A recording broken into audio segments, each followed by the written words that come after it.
Hey Glenn, it's Alden. Look, I understand you're not exactly happy with the direction this country is going, even if you're unable to explain what exactly is wrong without resorting to a combination of strawman and invective. I get it. But atheism? Really, is that the trump card you have, because that the nation has lost its moron because of the godless? An argument which, again, is nothing but straw. Just for starters. The whole Ten Commandments thing. You know perfectly well the objection isn't because to having the Ten Commandments in the courthouse isn't because thou shalt not murder is controversial. Of all the commandments, only 2 are crimes. 2. Maybe false witness slips in due to libel, perjury, false advertising, but you can't claim that everyone's represented by I am the Lord thy God, thou shalt have no other gods before me.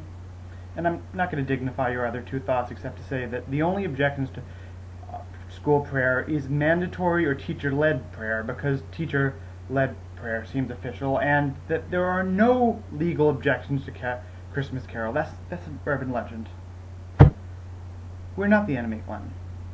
The non-religious are not bad people. We don't have a God-shaped hole that we're seeking to fill with Barack Obama or government or cheese puffs, and any more than you have a God-shaped bulge that should be cut off. All people seek a higher purpose, and just because Pope Ratzinger found it in a silly hat doesn't mean that Richard Dawkins can't find it in the elegance of natural selection's replacement of God's skyhook with a crane. We commit no more crimes than the godly. We don't cheat on our spouses more, vilify other races more. Heck, we're probably more likely to want equal marriage than the religious. So I don't know if you consider that a plus.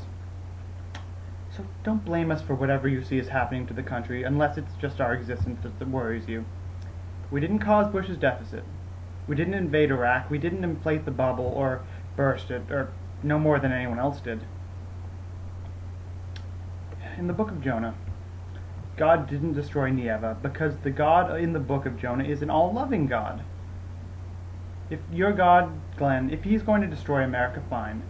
If the trigger, after slavery, Indian genocide, aid to the Shah in Iran, torture of humans, if Seth MacFarlane, if after all that, what drives him, this God, to genocide of America, or whatever you're worried about, if it's that some people don't believe in him, fine. He's your God. Let him do what you want him to. But I wouldn't worship him.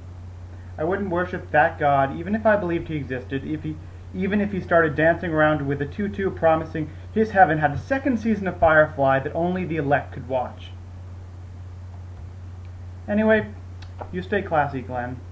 And remember, gold is a foolproof investment. Add gold to your portfolio today.